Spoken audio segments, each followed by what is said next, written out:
আসসালামু আলাইকুম। আমি রাজীব হাসান। আমরা ল্যাপটপ সব রিপেয়ার করে থাকি। তো আজকে আমাদের হাউসে একটা ল্যাপটপ এসছে এইচপি প্যাভিলিয়ন সিরিজের এই বোর্ডটা। এটা প্রবলেম হচ্ছে ডিসপ্লে আসে না। তো ডিসপ্লে কেন আসছে না এটা দেখবো আর কি। তো আসেন দেখি।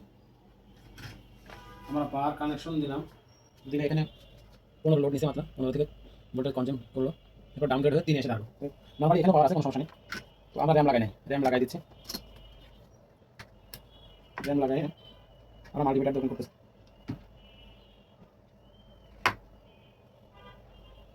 এখানে লোড নিচ্ছে ভালো, কিন্তু ডিসপ্লে নেই। কিন্তু আমরা যখন বায়োস চেক করতেছি যে আসলে সব ঠিকঠাক আছে কিনা, এখন বায়োস কিন্তু রিড করছে না। অন হয়ে ডাউন করে বন্ধ হয়ে গেল, করে নতুন করে আবার অন হবে। যে বায়োস একবার রিড করেছে।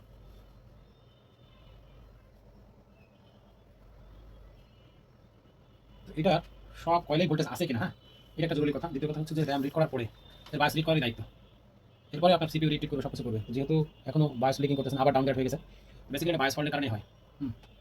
সব কিছু লোড যখন হচ্ছে, হ্যাঁ, কিন্তু যদি বায়োস ফল্টই থাকে সেক্ষেত্রে একটা প্রবলেম হয় যে বায়োসের কারণে এটা হচ্ছে। তো আমরা বায়োসে লাগাই রাখছি, কোনো রেসপন্স নেই। এটা আমরা বন্ধ করে দিয়ে বায়োস খুলে দিয়ে নতুন করে বায়োস রিড করে দেখবো যে আসলে এটা প্রবলেম সলভ হয় কিনা।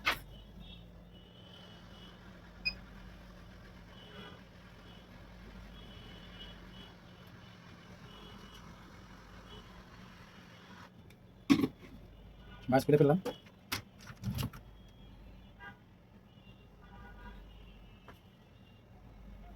25B64B ISG model bias.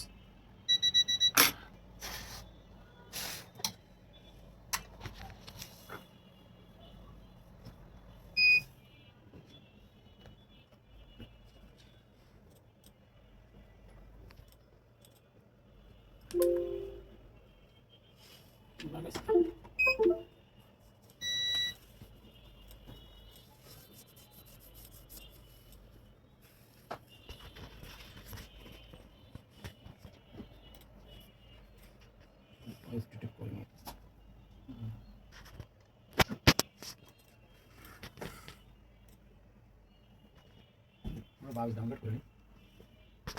Bias হচ্ছে এটা অরিজিনাল যে বায়োসটা থাকে সেটা অবশ্যই সেভ করে রাখতে হবে, এটা নিয়ম।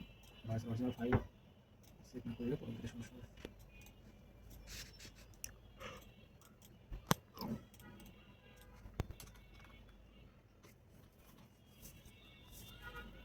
সেভ করে রাখলাম এবং এটা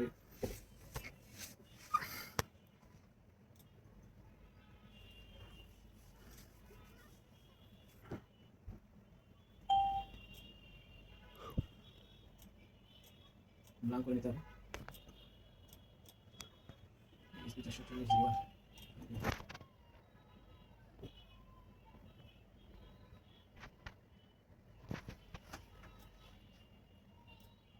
ক্লিক।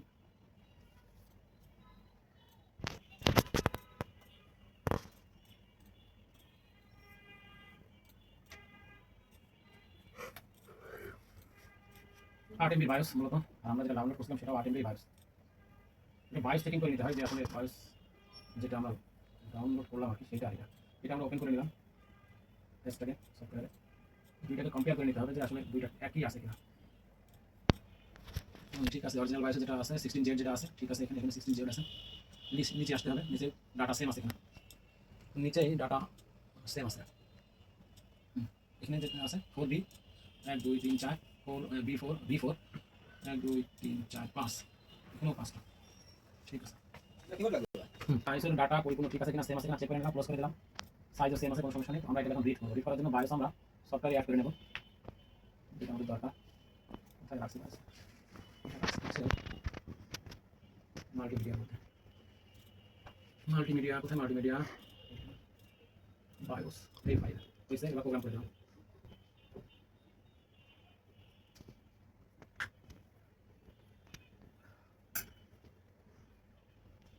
প্রোগ্রাম করার পরে প্রোগ্রাম ভেরিফাই করে দিতে হয়, ভেরিফাই করে দিতে হয়।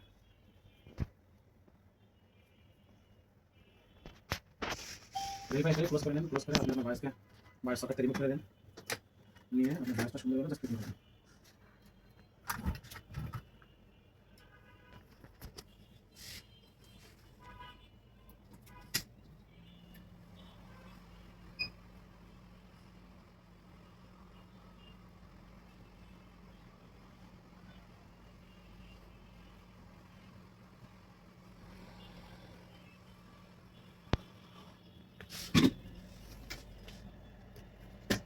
হয়ে গেল।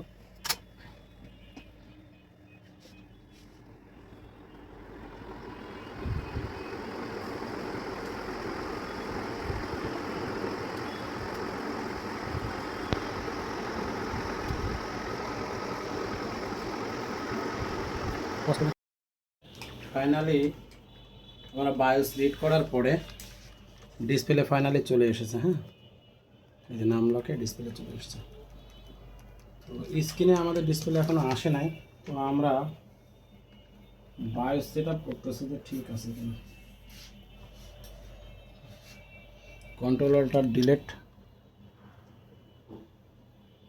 বাটনটা চাপো, উপরেরটা, ওই যে বায়োস রিড করছে সুন্দরভাবে। এখন আমরা যেহেতু ডিসপ্লে পাইছি, তো আমাদের স্ক্রিনে আসে নাই। তো স্ক্রিনে কেন আসে নাই? সরাসরি ডিসপ্লে আমরা এইচডিএমআই লাগাইছি, এইচডিএমআইতে আসে নাই। তো এইচডিএমআই তো অনেক সময় এরকম হয় যে বডির ডিসপ্লে না হলে আসে না। তো আমরা বডির ডিসপ্লে ডিসকানেক্ট করে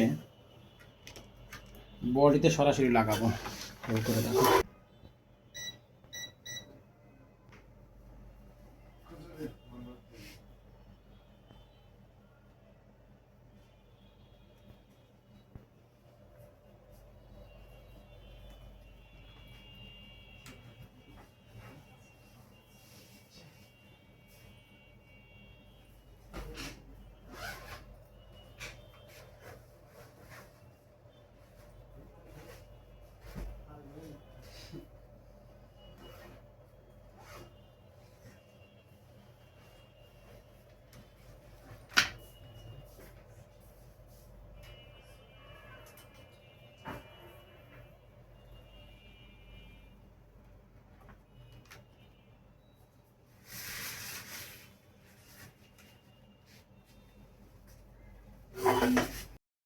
পিছনে যাও, পুরোটা দিবা। ফাইনালি আমাদের ল্যাপটপে ডিসপ্লে চলে এসেছে, স্ক্রিনে আলো চলে এসেছে। তো আমরা সেটাই বলছিলাম যে এটার বায়োস প্রবলেম ছিল। তো বায়োস প্রবলেমের জন্য আমরা আপনার দেখিয়েছি যে বায়োস কীভাবে করতে হয়। মেন বায়োসটা সাধারণত বায়োস যখন করা হয় তাহলে অবশ্যই কপি করে রাখবেন, কারণ বায়োস যদি সেম না মেলে তো এই বায়োস দিয়ে আপনি বায়োস এডিটিং করে তখন আপনি পুরাতন বায়োসের সাথে ম্যাচ করে আপনার বায়োস কপি করতে হবে। এই জন্য এডিটও করতে হয় বায়োস অনেক সময় যদি কাজ না হয়। তো এখন ডিসপ্লে চলে এসেছে। আমাদের মূল প্রবলেম ছিল যে ডিসপ্লে আসে না, প্রথমে প্রাথমিক অবস্থায় দেখাইছিলাম, এখন ডিসপ্লে চলে এসছে। এটা হলো কাজ কমপ্লিট হয়ে গেছে। তো আমাদের ঠিকানা হচ্ছে কম্পিউটার সিটি সেন্টার, জেস টাওয়ার, যশোর। আপনাদের যাদের ল্যাপটপ রিপেয়ার করতে চান অবশ্যই আমাদের সাথে যোগাযোগ করতে পারেন। আর আমরা এখন ল্যাপটপ সার্ভিস শেখাই, যারা শিখতে আগ্রহী অবশ্যই যোগাযোগ করতে পারেন। সুযোগ কম্পিউটার, জেস টাওয়ার, কম্পিউটার সিটি সেন্টার, 626 নম্বর দোকান, যশোর।